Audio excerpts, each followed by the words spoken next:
And it looks like I got on.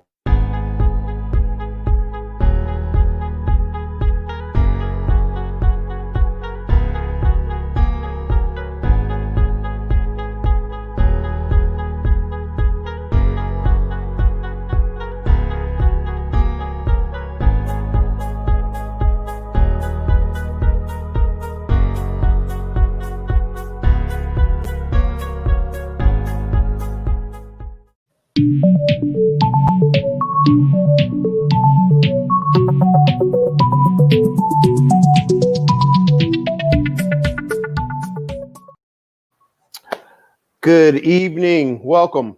Our second day in a row. Well, my second day in a row being here with you, but we have some wonderful things going on for the holidays. So I just wanted to tell you guys about them before they actually transpire. Last night I told you about JTP's Black Nativity, the annual tradition for now 10 years. Connie McCoy, who is beside me, have to do hands backwards. Where? Okay, there we go. Beside me, she is in Black Nativity, but she is also in A Soulful Christmas and a Gospel New Year, and that is with Pure Life Theater. And I have three of the people from Pure Life Theater who are all in that play, musical, whatever you want to call it. So I will let them introduce themselves. And since I already said Connie's name, we will start with you.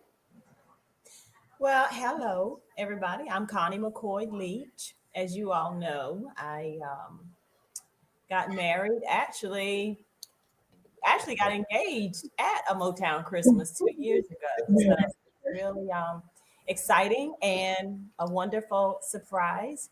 And so here we are 2 years later, and we are getting ready to do it again. So I'm excited to be a part of the show. Okay, well, thank you. Maria, I don't know what else to call you because I don't know how to pronounce that. I'm going to leave that to you. Whatever. That would be Maria Lachelle, Barber. I am a part of the cast of A Soul for Christmas and a Gospel New Year. Happy to be a part of this production as a vocalist. I was also in the first A Motown Christmas as well as last year. So it's become pretty much like a tradition for me. So I'm happy to be amongst my theater family during the holidays. Thank you. And Mr. Bell. Hey, everybody. I'm Ronzel Bell. And I am just happy to be a part of Pure Life. I'm like Maria. And Connie. I was in the first Motown Christmas ever for this area. And then, of course, the one last year. And I'm just happy to be doing Soul for Christmas and Gospel New Year. I'm really excited. And thank you, Juan, for inviting me to come on. We certainly appreciate it. No problem. Let me get something out of the way and over with. Lauren came over my house and brought me a wreath and some pictures. It's pictures of Shonda, Aya, and Lauren together. That's over there. The one up top is me and Lauren when we were accepting the Medal of Arts Award from the Arts Commission. And this one is myself and Natasha at Bourbon at the border. Now, the one in the middle is my mommy. That's mommy. Lauren said I needed a little Christmas because I had this one. Right, it's very good. I had this one little stocking hung up yesterday, and she was like, "No." So she did that, and she also did you say amen? I said a mess. Oh, that's even worse. And she also brought me a light. So y'all are seeing me, and you're right. This very minute, y'all are seeing me in a new light, literally, because I was like, "Oh God, look, I got a little color on me." Anyway. So that's out of the way. So A Soulful Christmas. Why not? And this is for anybody. Why not Motown Christmas? Calling it Motown Christmas again. Ronzel, thank you. I will answer that. Motown Christmas is Nate's. What is Nate's last name? Jacob. Nate Jacobs' production of the music and script that he put together, and so we just kind of wanted to do something a little bit different this year, something kind of our own that had our own flavor. And of course, we used some of the music from Nate's show from a Motown Christmas in our production, but we just kind of wanted to do something that was more pure life, more kind of just different, and something that was our flavor that, like. Mm-hmm. Okay. Maria, this is your second year doing a Christmas production in your space. Tell us a little something about if you can, the reasons why you did it and you continuing to do it. Like I said earlier, it's kind of a tradition for me. Mm-hmm. The holidays are usually kind of difficult just because I lost loved ones during that time. So it's really been a coping mechanism for me, I'll say, for the last few years, from doing Black Nativity with Justice Theater for 7 years to moving to Pure Life.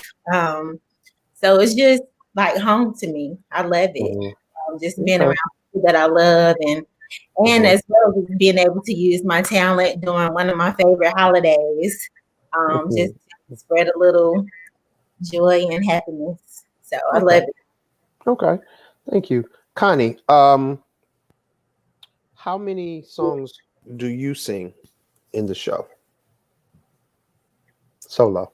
I have a duet. I don't have any solos. I have Okay. a duet with Deb, Royals, Missouri, and I'm quite honored to sing with her. Deb and I have worked together for probably the last 10 years. And so this is the first time that she and I are doing a song together. We did Ragtime some years back together, but we've never actually sung a duet together. And so she's such a dear friend with such a loving spirit. And so I'm really excited about for you all to see what she and I share on the stage. It's quite touching. Okay. Yeah, it's quite touching. Ronzel, tell me, how are the songs picked for the people? Like, you know your cast, who's in it.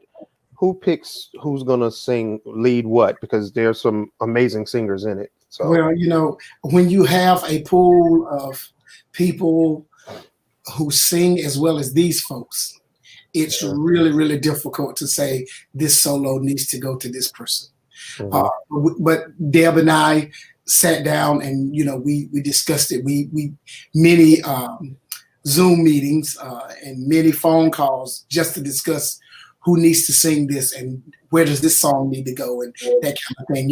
Like with you, Juan, I picked the song for you that I thought you would be you could display your gift of being funny, because that's what you do well. You keep us laughing, you keep us uplifted, you keep our spirits light. So the song that you sing was, when I was asked, well, who should sing this? I was like, Juan. And that one, and of course Deb agreed. So, there's just a wonderful pool of people to choose from. And sometimes it's difficult. Sometimes. Okay. Connie, let me ask you. Can I just say what, yes. Piggybacking off of Ronzel, we do have an amazing group of singers. And the beauty of it is we support each other. And we all are pretty much in awe of each other's talents. Yes. And so there's no jealousy or that stuff, strife or talking behind each other's back or anything like that. And so, unless it's you, Juan. No, I'm just kidding. I'm just kidding. What is the off button? I'm stirred up all the time. It's off button. Yeah, I just did. But no. So that's the beauty of being with the Pure Life family. And we truly are family. And I have to say, Connie, you hit the nail right on the head when you said there's no strife. There's no strife and no envy about who's singing this song, and I should sing that song. And just with pure life, I've never have not felt that since we've been birthed into a company. And it's just really amazing how you can get such talented people together, and they all work together it's like they fit like a hand in a glove. It's amazing. It really is. And so I appreciate that fact. Okay, great. Thank you. Maria, let me ask, they're speaking about Pure Life. So let's talk about Pure Life. What is it that you do with Pure Life? Not talking about A Soulful Christmas. What do you do with Pure Life? Well, I am a volunteer extraordinaire with Pure Life. And also I've volunteered with other theaters as well, but I've been a house manager. I'm a part of the leadership team, so I help with the marketing. I'm a sounding board for ideas. A sergeant at arms at times during the meetings. So I do a variety of things. Okay. But yeah, I'm ultimately just a volunteer extraordinaire, happy to be doing what I'm doing. Okay. Connie, what do you do at Pure Life?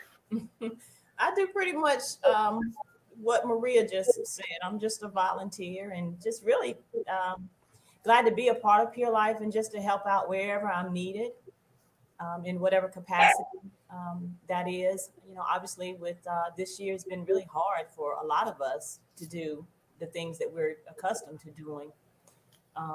But we make it work. We try to make it happen as best we can. So I'd like to do more.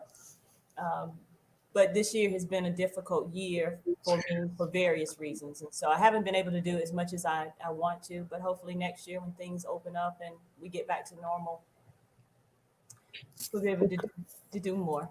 Okay. Ronzel, what is it you do at Well, Pure Life? I was just sitting here thinking about, in Pure Life, there is no hierarchy. There is no, big I, no little you. We're all just basically volunteers pretty much. And we just, wherever our gifts and talents fit, that's where we find ourselves in that area. And, of course, I do a lot of musical stuff. I do some writing, some composing, and of course I have the most wonderful assistant, and that's Derek.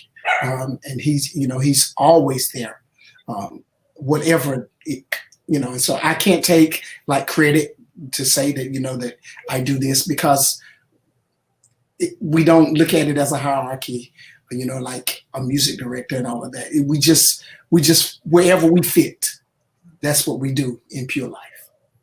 Okay. Thank you so much. But now, Connie mentioned something, Ronzel, about 2020. Let's go ahead and get that on out the way. I will give the disclaimer. I gave one last night. I will give a disclaimer. It was safe. It was a safe environment. People were checked in before they came. As they entered the space, they had to be temperature checked. They had to sign waivers, and it was a safe environment. This one, you will not see masks on the singers, but there is a distance, and because there was more than one camera in certain shots, it may not look like it. And I'm not speaking to you guys; I'm speaking to everybody out there. Because as I stated before, there will be people that will see it and they will immediately start criticizing. So let's go ahead and let it be known what we did our due diligence on making sure that everything was taken care of like it should have been with that. But Ronzel, what was your difficulty with there being a pandemic going on and trying to teach music and work things out for people? Well, with all of the rules that the CDC and everybody have going on right now, singing is was probably one of the biggest issues, especially church choirs and that kind of thing. Church being shut down and people not being able to get together. Uh, there were some issues with people who were like wearing masks, and some people didn't want to wear masks. But while we rehearsed, we kept our mask on, and sometimes it was hard to hear. That was an issue. But we made sure that we were safe. The building was always cleaned before and after. There was hand sanitizer always there. We always rehearsed with masks on, and of course we removed the mask, and we're distant when we sang our numbers together. So just the whole thing about the virus just kind of has taken away that. The idea of that, we being together in a space like that is just, but we managed, and I give God all of the praise, and I thank those wonderful singers for coming together and making sure that we wore masks. And even Maria, as she said, Sergeant at Arms, she made me keep a mask on, Exactly. and sometimes I didn't want to because it was hard to breathe, blah, blah, blah, and it's hard to tell people about singing, but we had to do what we had to do to make this production work. Okay. And I believe with the exception of maybe 3 songs, most of the songs were either solos or duets. Yes. So that was the other way we were able to social distance. That's right. And we also wore a mask between takes, because since we were doing the recording, we had to do a song a couple of times. But between each take, immediately we were back in those masks. Yeah, back in the mask, and they were, and some of the young people who were helping out with the Marquise and some of that crew would go around and spray the building and stay sanitized at all times. So we were extremely safe, and we got through this whole thing, the whole recording thing, without incident. Yeah, and that is something to say thank you, God, for. To look up and to thank God that there were no incidents, not one. Well, let me ask you, when was your final recording for the event? I got to go look at the calendar myself. I know. It was the first weekend of November. Yeah. Okay, so it has been a month. Yes. Actually, today, because it was November 8th. That Sunday, right? So yesterday. Well, today, whatever. Yesterday. So it's been a month. So and no one has said they caught it. So, not even an inkling of an incident. Okay. Even our summer camp, there was not even an incident there. Okay. That is something to thank God for. Yeah. Yes, it is. Great. Okay. Connie, what can people expect to see in this show? Are you able to, share that? Yeah. In this show, there is, first of all, there's a lot of love. You'll definitely be able to feel it, even watching it on TV. And it's an exciting show. It's filled with a lot of old Christmas standards that we don't always hear, but they're done with a flair, a different flair, a little different flavor. And so that makes it quite special. There's a variety of music as well. And I think people are really going to enjoy it. Yeah. Okay. Now, Maria, is something you mentioned, and I know this one personally, but I'm going to ask it anyway, just to get it out. You guys mentioned that there's no hierarchy. Everyone just does whatever needs to be done, wherever their talents show the most. Was that seen in the recording of A Soulful Christmas? I'm done. You said, was that a scene in the recording? Yeah, in the recording process. I'm sorry. In the process of how you did the recording of it, was it just one person telling everybody everything to do as a director, or was it a Oh, collaborative effort? no, it was definitely a collaborative effort.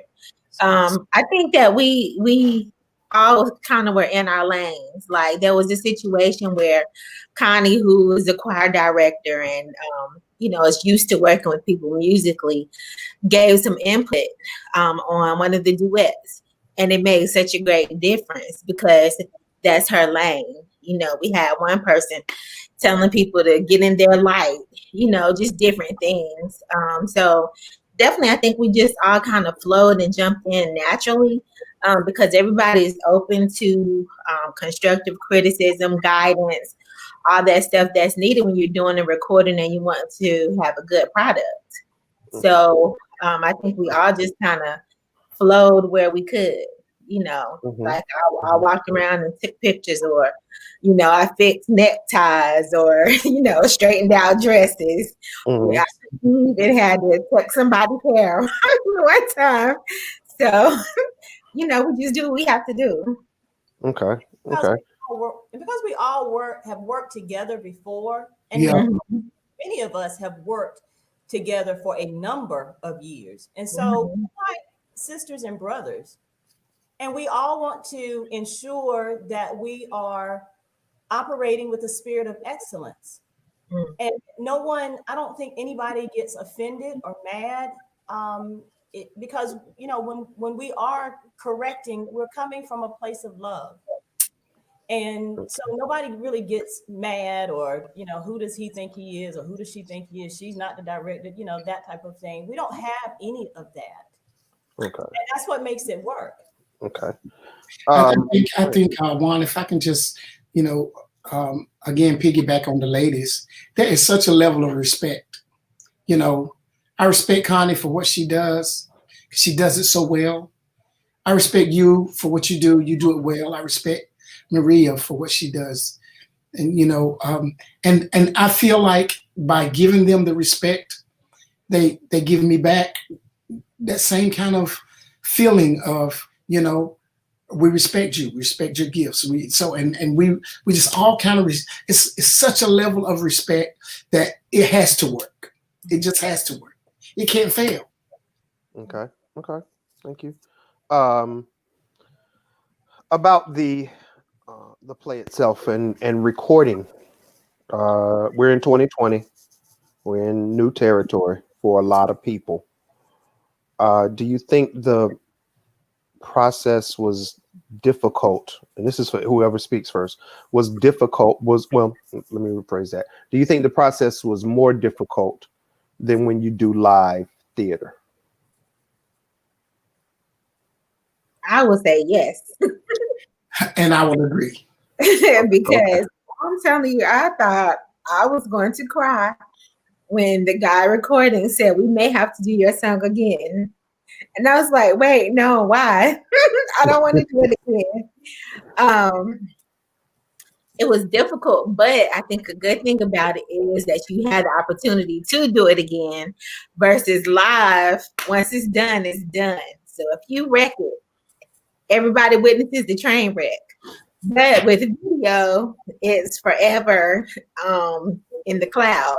So, I mean, there are pros and cons with both, but I would say it was much more difficult just because you had to worry about placement, lighting, and then you add COVID, to that. So it was definitely a challenge. It was still fun, but a challenge for sure. The thing too is you don't have that live audience to feed off of. Yeah, that energy gives you the energy that you need to. Okay, so now with the amount of space that you had, was there dancing involved? There was some choreography. Of course, it had to be at a minimum. And so, but we there was some just a little choreography involved here and there. Not to the extent of Motown Christmas, but we did have a song. Yes. Okay. And speaking, you're talking about Motown Christmas. I only really want to talk about last year. So I know this is Pure Life's second year of doing Christmas, a Christmas production. Is that correct? That is correct. Yeah. Okay. Were you initially, and this is for Ronzel because he didn't know this one. Were you initially trying to do something on the scale of what you did last year with Motown Christmas? I don't think we were necessarily trying to do a Motown Christmas kind of production. Mm-hmm. I think we just wanted to do a Christmas production that would bless people, that when people would listen to it, they would be inspired. They would be, just to put them in the Christmas spirit, I don't think our aim was to do a Motown Christmas. We were just simply trying to do a production because we didn't want the Christmas season to go by and we didn't do anything, I think that was the main purpose. And our people wanted to be together. We wanted to be together. And then we had some new folks to come in, some folks who were not like with Pure Life all the time. And that was also a blessing too. Yeah. And that was going to be my next question. Connie had said earlier that Pure Life is a family and that the majority of the people had been together for a long time. But for the general public and the new actors out there who are trying to get into theater in Wake County, it's not just about old family, it's about new family as well. Is that right? Yeah. Okay. So, okay. And we welcome them with open arms. Yes, we do. To become a part of the family, yes. To be in the Pure Life family. We don't close the door on anybody. Just we're open. So okay. And I could have had Deb up here, but I was like, no, I want to talk to some other people. And so if I call on you, Maria, don't get the big eyes like why he called on me, because Oh, I'm good. Big. Oh, I already know it. Mama, you see that, right? You see she giving me the okay. Anyway, with Motown Christmas to begin with, Ronzel, I know you had a strong hand in picking that production to do. Were there? Actually, I did not have. Actually, I did not have a hand in it at all. Okay. Just like with, thanks to Maria Lachelle there, who got me into this in the first place. I wasn't thinking about. I wasn't doing any theater. That's that person right there, Maria. Okay. She's the reason I'm in theater right now, because she told somebody to call me when Porgy and Bess needed a music director. It was that girl right there. And I always say, girl, you got me into this mess. Thank you, Maria. Thank you, Maria. Thank you. So, she talked to somebody that she knew, and then they somehow or another got into. But with Motown Christmas, no, I didn't have a hand in picking that show. Not even the first time we did it. Okay. Well, I was called in to come and help with the music the very first time. Okay, that's what it is. You helped with the music and you helped get the rights for the music. Is that correct? Well, when I saw that, there was not any printed music and the rights were not, what I say, obtained properly. From my perspective, I did go and make sure that the rights were, so that that company and Pure Life could.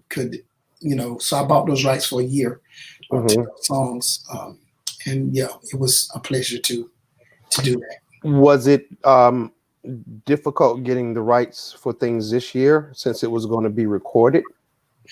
There's a different kind of rights you have to have when you're going to do a recording, and especially if you're doing it for profit. That's when you're doing a theatrical production like this or any kind, and you're going to air it on the internet for so many weeks that you have to get the rights to every single song every single song that's not in public domain, which is the reason we use a lot of traditional carols, because they are public domain. And so, you know, we use the traditional carols. We made sure that we stayed as true to the melody as we could for the most part. And then I threw in some arrangements, because since they're public domain, there won't be any whiplash or flashbacks on that stuff. It's just because they're public domain. So I kind of kicked in a little beat to some of the stuff and kind of made it sound a little bit different. Okay. Connie, and this is actually Maria, since she want to get big-eyed. Oh gosh. Oh, what would make me want to sell a soul for Christmas to me? Why should I get a ticket? Well, first of all, it is the holiday season, and with the year that we have had, we all need a little extra joy, a little extra sparkle in our lives, and definitely this show will give you that. You feel the reason for the season, of course, which we're celebrating the birth of Jesus, but you also get that childhood nostalgia with Rudolph the Red-Nosed Reindeer. And then you get something totally different with the duet between Connie and Deb, with all of the race relations, difficulties that we've had. It's good to see that duo and just really the community coming together. So this show really has something for everybody, I think. And it's good because you didn't have to buy 4 tickets for a family of 4. You could just buy 1 ticket, and everybody can gather around the TV or movie screen or whatever you want to do and just enjoy it. It's a really feel-good show. So I highly recommend it. Thank you. And Okay. we have per Ronzel and his students an original song that really highlights bringing healing to our country and what we've gone through and what we're going through. And that song really speaks to how we can move forward and heal the country. How we can make it better. How we can make things better. And we also have African dance. We have amazing choreographers, Brenda Hayes and Colette Hurry Sherrod, and they put together an amazing piece with our drummer Bobby Sherrod, and it is really spectacular. They were completely worn out, but it's definitely worth watching. Okay. Yeah, let's not forget to mention, we have the great voice of Alan Brown. If you guys know Alan, I have heard Alan sing. Alan is awesome. He starts the show, and then there's some monologues that go in between these pieces that kind of just takes us through the whole birth of Christ and what that's about. And then of course, you get that secular side, like Marie said, you get your Santa Claus, and you get that. And then of course we could not have done it without the Temptation Silent Night, which so all of the men are singing the Temptation Silent Night. So it's just a great all around variety show with music and monologues and speaking. Just great. And if you like Motown Christmas, you will love this show. You would love this show. Okay. And let me ask, and you guys may or may not be able to answer this. If we're back to life next year, do you think it'll be a Soul for Christmas or do you think you go back to the Motown Christmas? Well, it's just hard to say. Deb and I are always collaborating and talking about, writing and composing. We're always doing that. So we said tonight that we will eventually go back to Motown Christmas. We did not say when, so it's just kind of hard to say so at this time, because God just keeps blessing us with these new ideas. And so, we want to put those new ideas out there, as well as Motown Christmas was a great show. It's a great show. Okay. really, if you think about it, A Soul for Christmas, we could really do a collaboration between the two Yes, actually. and still Okay. call it A Soul for Christmas Yeah. and a Gospel New Year. Okay. Okay. So basically, everyone that came to see Motown Christmas this is an extension of what they saw previously, not a instead of, so to Right. speak. This is an extension. That's, Okay. Okay. that's a good way. That's a good way to look at it. Mm-hmm. And I'm trying not to get me involved in it because I know all the answers to the questions I'm asking, but this ain't for me. So I know y'all looking at me like you know that answer already. We know you. So anywho, um, Connie, I was going to ask you, and I was trying to write it down when I was talking to Ronzel. You did both this year. Mhm. I am not doing a comparison, not by no means. You were featured in both, and this is going to be a Connie personal thing. Where did your singing chops start? And and how did you get to where you are now, singing wise? Because everybody knows Mo Jazz, everybody knows Connie McCoy. Connie McCoy Leach. I ain't scared to say him. Connie McCoy Leach. Where is he? He ain't around there somewhere, is he? Listening, you can believe that. Oh, hey, Make it plain. hey. Anyway, Well, like many singers, I got started in church. I was around 6 years old. And Miss Jeanette Evans, one of the mothers of the church, she's the piano player, played piano for 50 years, gave me a solo at 6 years old. And the whole time I sang the song, I was like this. You can barely hear me. I was scared to death. Scared to death. But she worked with me. She continued to work with me Sunday after Sunday. And so, I just attribute, I came from my mom sang, my uncle sang. A lot of people knew my uncle. He sang with Cosmopolitan Male Chorus, and God rest his soul, David Harris. Beautiful, beautiful voice. And so I came from a family of singers. And so that's how I got started. And I just, continue to hone in on my craft. I still feel like I'm not where I want to be or should be, and have, like many of us, we always compare ourselves to other people. We always feel like, we're not good enough. And so, it was really late in life, probably within the last 10 years, that I actually started falling in love with my own voice and really started realizing and recognizing how special my voice was. People would always say, "Oh, you have a beautiful voice. Oh, you sound so good. Oh, you said," and I'm like, "Yeah, but I don't sound like this person, or I don't sound like that person." And it just finally dawned on me: if we all sounded the same, how boring would that be? And so, I've developed my own sound, and I love it. I actually love it now, and it hasn't always been that way. And I think a lot of people, a lot of vocalists out there can agree with what I'm saying. yes, we can. But thank you for coming from you. That's gonna mean a lot to the younger generation, honestly.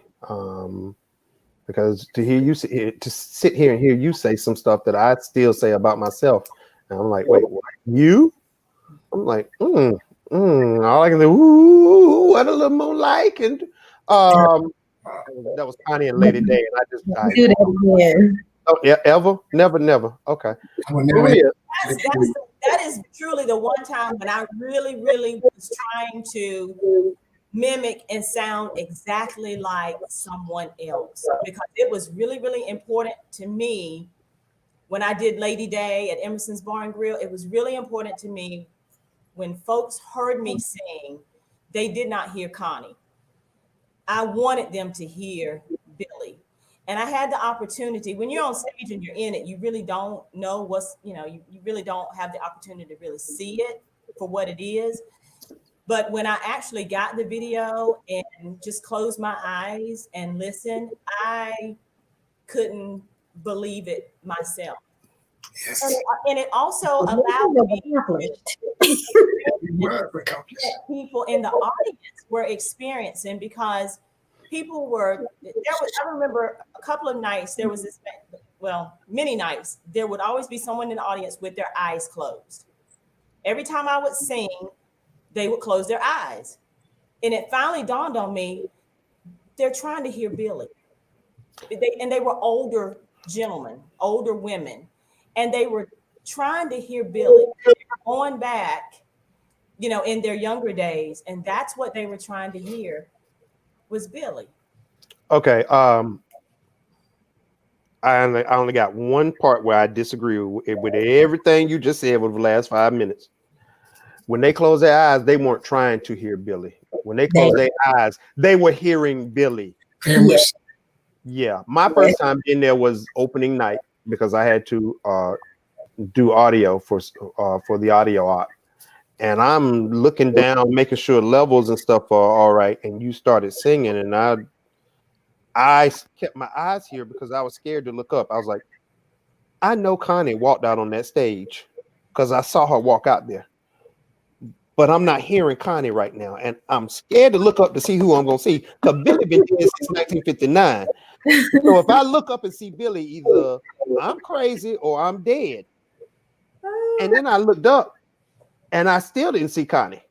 I saw, and I was like, what just happened? From me telling Connie to break a leg to this, what anyway. So yeah, they were seeing Billy and they were hearing Billy, and thank you for that. I'm, for the people at home, y'all, like, this ain't got nothing to do with the Soulful Christmas. I'm introducing you to the actors and the singers. Get over it. So you need what? You should be nice. Be nice. Okay, yes, sir. I'll be nice. Thank you. Okay. So yeah, that was a wonderful thing, and thank you. Maria. Yes. Tell us about your singing past. Well, just like Connie, I started singing in church as a little girl, singing in the youth choir, young adult choir, and in middle school. It was middle school back then. I'm aging myself. I actually wanted to play the clarinet. My goal was to be in the band. And my mother said, no, ma'am, you better get yourself in chorus. So she killed my dreams of playing the clarinet. So I just been singing most of my life. I really fell in love with singing in foreign languages. The operatic style. We did that in middle school and high school. I really loved that. That's where I learned vocal techniques. And then I went on to college and studied under Miss Elenia Ward and Ron Foreman, New Horizons Choir. I think every semester I was at NC State, I was in that choir. For one credit. We did a lot of work for one credit. Then I actually did not start theater until I was 35. I had been singing in weddings, doing church, doing events and stuff, but I just needed something different. And I was like, you know what? I'm going to do a play. Didn't know what I was doing. Took some audition courses with Raleigh Little Theater, learned how to do a monologue. I'll never forget my first audition. They didn't like me and it broke my heart. So I took a few more classes with Raleigh Little Theater and tried again at Justice Theater, and they took a chance on me. And I just stuck with it and continued to grow and learn different styles of music, and then, poured the acting on top of that. And so that kind of brought me to where I am today. Okay. Thank you. Ronzell. Maestro extraordinaire. I don't. I'm not a singer. I know. I'm And talking I'm about. No, really. You don't play piano either, huh? Because there's like 17 of them around you. okay, but I'm talking about. what most people don't know, piano is not my major instrument. What is your major instrument? I'm a percussion major, and No, we didn't know that. You see, even the people up here didn't even know it. So there you go. Let's talk. Yeah. Okay. I was, I went to East Carolina University, and I was a percussion major. As a matter of fact, I taught Bobby Sherrod, who is our percussionist. Yeah, I taught him when he was in middle school. I was one of his band directors. You know, he is home right now, mad. Anyway, go ahead. And anyway, he'll be all right. The truth is the light. And so, anyway, like I said, I'm a percussionist, and I still play percussion sometimes. Mostly orchestral percussion is what I play. But yeah, piano and organ were my minor instruments. And so when I first got to East Carolina, of course, I took the piano test, and I passed out all of that. So they told me I could study organ. So I studied pipe organ because I was just interested in playing the pipe organ. And so, for my keyboard classes, that's what I did. So, but I started playing piano back in middle school when I was in the 8th grade. So that's been many moons ago. Actually, my first instrument, the first instrument I ever played in my life, was in the concert band at Goldsboro Middle School, was the oboe. Wow. I played the oboe because, of course, my family could not afford to buy an instrument. We were poor, and and I'm not ashamed of my roots and where I came from, because I think God has done great things and brought me a long way. And so the teacher, my band director, who just passed recently, gave me a brand new oboe that the school system had just purchased, and nobody was playing it. So he said, "Well, do you want to play this?" And I was like, "Yeah, I just want to play. I just want to be in the band." So I played oboe from the 7th grade to the 9th grade. Then when I got in the 9th grade, I started playing percussion, and I loved it. And after that, after my high school years, of course, I was playing piano along then, a little here and there. So I feel blessed to have played so many instruments and to have made music so many years. I'm so blessed. Wow. I actually played cello in high school for 4 years. You played cello? I played cello, and I wish I stuck with it. I did not, but I wish I had stuck with it. Cello is my favorite string instrument. If I had to pick a string instrument, I would pick cello. Yeah. I love it. Well, I studied piano for like 3 years. Ask me how much dust is on my keyboard. That's funny. Speaking of keyboards, I just bought a new one the other day, and I just as if I need another one. There's 3 set up in here. There's 2 against the wall. There's 1 there that I got to repair, and then I just bought a new one. So I don't need any more keyboards anytime soon. Plus, I've got one in Goldsboro at the church where I'm the minister of music. So I don't need any more keyboards for a while. Well, I played Jello, strawberry flavored. I do too, because I like strawberry Jello. I like strawberry Jello too. I don't eat Jello. I don't play it though. Wait, where are you? No, I actually played saxophone in high school. So, why don't you tell us about your singing? Because you do quite a bit of singing too, and you're good at it. Because I remember the night in Porgy and Bess when you had to step in and play that role. So and I know how you're modest about that one incident, but you did an outstanding job. So why don't you tell the world about your singing? I mean, you did. I left you off. Say what? I know you're the host of the show, but why don't you tell us about that one that I got in Porgy and Bess? Okay, so I am going to give a story because I am a part of Pure Life. So, I guess I'm gonna drop from being a host. Lauren is probably laughing right now because I don't like to. She said you have to tell. Oh Lord, I don't like to mix up my schizophrenia personalities. I keep them where they're supposed to be. So Really? What day was that? every day, I don't talk about my singing unless I'm actually singing somewhere. I don't talk about it nowhere else. I don't talk about my acting when. Story. Get back to the story. I'm trying to avoid it. Oh, it's almost time to go. You got 8 minutes. So singing for me started. My grandmother is she sang in a church choir. My mother is a singer, but she's more modest than I am. But she was in choir in high school, and she and I actually both had the same high school choir teacher. And yeah.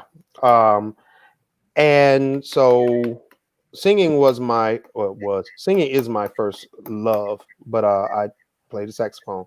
My major in college, Winston-Salem State University Rams, was music. That's where my degree lies. And so like everybody else, I'll tell about my theater experience. I did not start theater until I was 46 years old. I'd never done anything. So Maria and Connie, when I met, I don't like this backwards thing. When I met y'all, that was my third production in theater ever. When I met y'all at Color Purple, I played Connie's daddy. I was the preacher. Mm-hmm. And then, too. Yeah, but got so Connie was Suge, and I was Sophia. Yes, and you were Sophia. Sophia home now. You told Harpo to beat me. And then Ronzell came along because Poor Again Best happened and things weren't going well, and he came in. So, but what Connie is talking about, I was really into my character one Sunday, and Ronzell had all his church members in there. And anybody that needs to cover up their children's ears, you better cover them up now. The line was supposed to say, Chase, who was on The Last Torn, was a gangster. I was a little gangster, and we were shooting dice. And I was supposed to call him a son of a bitch. I was supposed to call him nasty, dirty, blah, blah, blah, blah, blah, and then end it with that. Well, I got so into my character, he was gathering his money up. I looked down at him and I said, "You dirty, no good, da da da da da da da. MF." The da da da da da is not important. MF came out. And we were Chase looked up at me like, "Did you just?" And I'm looking down at him like, "Did I just?" And Ronzell's church. Did he just say? Right. And the whole, and the whole, everybody was like, "Did he just?" Ronzell's church members was like, "Oh," and I was everything kind of froze for 30 seconds, Yeah, everybody. Yeah, it was. The reaction. It was supposed to get a reaction. It was supposed to get a reaction originally, anyway. Well, it got one from everybody in the building. And I was just like, and Chase kills my character, and I give him this look like, please just go ahead and kill me and let me be dead. Please just let me die. And I had to lay on the table dead for 20 minutes, y'all. I was like, just go ahead and I'm dead. Goodbye. That was funny. And what Ronzell was talking about, Philip Bernard Smith was Porgy, and I was supposed to be understudy, and I never rehearsed it as an understudy until the second week of the play, as the play was going on. I did it on a Thursday night. And Philip was back. Everything was great. So after that Thursday night, I was like, I don't have to do it anymore. I'm good. I left church on Sunday and came to the theater. And they said, "You're going on." And I was like, "Yeah, right. Y'all funny." Mm-hmm. And it was like, "No, seriously, he's not here." Right. I stood there like, I haven't looked at this script in 3 days.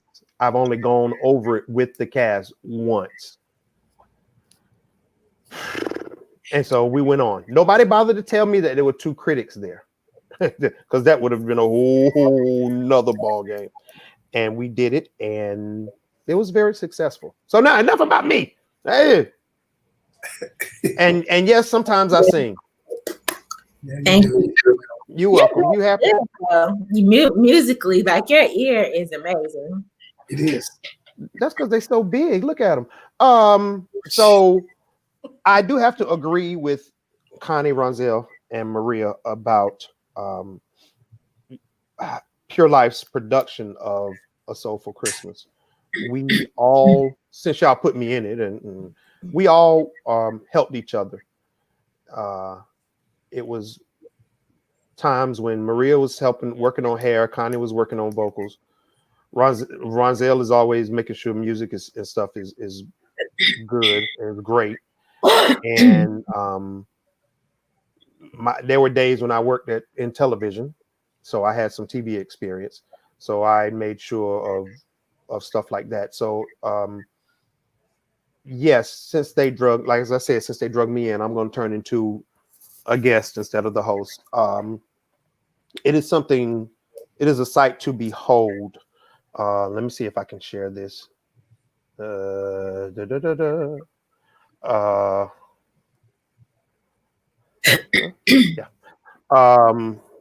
Did it work? It didn't work, did it? But I don't see. Oh, there it is. Okay.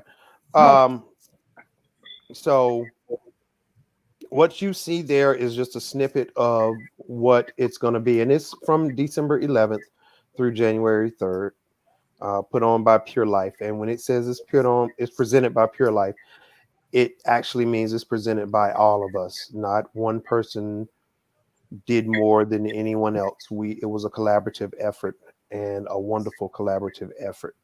And I wanted to give a chance to see the people that were in it, some of the people that were in it. A lot of times people think theater people are one-dimensional, which sounds crazy because we're on the stage and we're live, but people see us as you're on the stage. When we come off the stage, we're not human. We don't do things. We don't laugh. We don't whatever. And we needed it just as much as you guys are going to need it. And so we definitely want you to experience this. We didn't talk about the gospel side. Did y'all go to church? Yeah, we went to church. Yeah, a couple times. Yeah, I have to admit that, you know, even Juan, you went to church a little bit there too. We all went to church on the, you know, the it is what it is, you know. Yes, it is. Every time we get together. Yeah, that's true. That's true. You know, church is not about a building. Church is about love that is shared among people. That's what real church is. Real church is about spreading love and spreading the good news. It's about loving everybody, you know. There's a scripture, and I'm not going to preach, but there's a scripture that says, "By this shall all men know that you are my disciples, if you love one another." So when you show love, you're invited to be in the church. You know, the church is you. It's not about a building. It's not about a theater. It's not about a certain place. It's about you. What's on the inside of you. Okay, thank you. And present company excluded. Who was the silliest in all the recordings? Yeah, I'll take myself out of it. Now you can't name me. Juan Isla. We just have to tell the truth. I mean, you know, I know Connie don't lie. Maria don't lie. I might tell one every now and then, but the truth of the matter is, the craziest person in the whole production was Juan Isla. Every production we've ever done together, it's been Juan. Connie, you're not gonna let them talk about me like that. No, you bring us joy, Juan. You know what? While we're here, because since y'all gonna call me crazy, tell me about some of your castmates that you can just, you know, off the top of your head that you can think about. Oh, we have wonderful castmates. Aya Wallace is in it, who is beautiful. Shonda Branch, beautiful singer, as well as dancer. She and Aya both. Tina Morris Anderson. And Noah. In the production. I think you've already mentioned Alan Brown, Nicole Fuqua. Yes. Awesome singer. Talented. Yes. Very talented. Jamal Farah. Yeah. He's an awesome singer. Salima. I don't know Salima Thomas. Thomas. Yeah. Mm-hmm. Okay. Rodney Martin, Yes, Mr. Black, North Carolina. Yeah. Willie Davis. Davis is in it as well. That's a program. What's Clinton's last name? Yes. Harris. Wilson. I think it's Wilson. Wilson. Clinton Wilson. Noah. No, yeah, he said Noah. With him. Then you don't forget the band. We got Of course, that band is the most awesome group to work with in the world. You know, you say to them, you know, I need you to do this, and here's the key. And that's all you need to say, basically, you know. You know, and I bet this time I basically turned that part over to Derek. And Derek is wonderful. He's a wonderful. Derek's last name is Cronin. Derek is wonderful. He has a great ear. He's a great arranger, and of course, he's Connie's MD for Mojazz. He's just great. He's an awesome guy. Really humble in his spirit. And you know, they're always over there cracking jokes on me. Yes, don't forget about Reginald. Reginald is an awesome bass player. He's the one that we had Darius, not in the band, but Darius. Yes, Darius. Also, let's see, there's Connie's husband on trumpet and Ryan Robinson on trombone. And the thing I like about it, and Steve Diggs on sax. So the thing I like about Pure Life is every production that I've been in, we've always used live music except one time when I decided to do some tracks, and that was for Loving. In any other time, we've always used live music. Okay, and yeah, Aya, don't worry. I was gonna get Darius in there. I don't know how they forgot him, but that was gonna be my joke on him later. We forgot you. You're not important. See, Sammy, I know you hear me, Sammy. I know you still. Is he still sitting back there behind you? He's still sitting back there. Don't try to act like I didn't see you walk in the camera shot. You walked right in front of the Christmas tree. You play trumpet. Don't act new. But okay. All right. Yeah, like you don't see me. Anyway. And I'm sure we're forgetting some people, and I do apologize. Dylan Bailey was in it, and you're gonna see Dylan in something else with it. Renee Wimberly and her girl. Yes. We're in it. Mm-hmm. Okay. Yes. Show us that right quick, Lauren. Okay. Who else were you gonna say after while she's getting that set up? Besides Renee, we got the best stage manager on this. Yes, Lanisha Farrar, and also Marbette Hunter. Yes. Mm-hmm. And her children, Lanisha's children. Yes. Yeah. Always there, you know. Just and Marquise, assistant. Yes. Oh my gosh. He climbed the ladder to fix lighting. And we cannot forget about Shonda's mom, Miss Lynn. She joined in on one of the songs. Okay, go ahead and play it. Anthony, yes.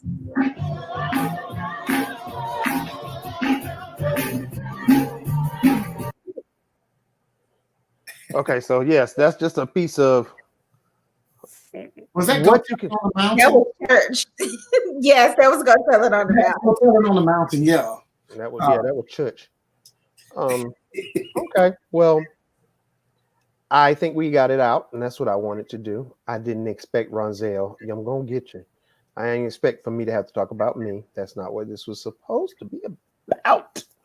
But nevertheless, so for Christmas, December 11th through January 3rd, please purchase your tickets for it. And as Connie stated, a family of 4 can get just one and look at it together. And don't forget tomorrow night. Yeah, I got to read sometime. Don't forget tomorrow night, there's going to be a chat with Eric Woodall from the North Carolina Theater at 7 p.m. And it's going to be right here on whatever medium you are looking at RDU on stage. So make sure you catch that as well. And we hope to be doing more of these interviews with people when their show is either about to come up or is just started. We don't want to just do a review 2 weeks after it starts, and then people are scrounging to try to figure out how they can get in the last week when it's probably already sold out. And we know as theater people that does happen. And I know you can't be sold out of something that's virtual, but when we get back to live theater. So I want to thank you guys. This was last minute, and I just wanted you guys to get out to the public about what is going on with A Soulful Christmas. And so I thank you. It went better than I thought, and by that I mean none of them said anything bad about me. Juan, can I just jump in and thank what is the guy's name who did our taping? Troy. What's Troy? What's his last name? I can't think of Okay. Anybody, one of y'all, Deb, somebody, what's Troy's last name right quick? Because he's Troy was great awesome. videographer. Yes, he was. He was a great videographer. He's doing some great work. The recording is coming out very nicely. Okay. So, all right, guys. Thank you so much. Thank you. I hope everything was to your liking. Again, you guys found out about this last night. So I definitely appreciate you jumping on to talk about this. And I know I can't wait to see it. So, okay. Y'all have a good night. Except for Sam, because he didn't want to get on. Back there in the background. Troy McNish. Mac who? McNish. I guess that's how you say it. Is that still on the menu? Or they stopped selling that at McDonald's? So you are going to have to pay. So silly. So silly. Thanks for sharing so much information about this. Thanks for having us. Yes. Yes, Vanessa. Yes, I appreciate you. Yes. So, all right, guys. Well, have a good evening. I've got to go roll up my hair and get myself prepared for tomorrow. Yes. That's what we do. That's what we do around here. Yes. Well, I guess mine need rolling too then, right? Yeah, you should have some grains of rice in your house and you can just roll it on up. All right. Thank you guys and have a wonderful night. Thank you. Okay. Thank All right. Audience. Bye. Bye, y'all. See you. Peace.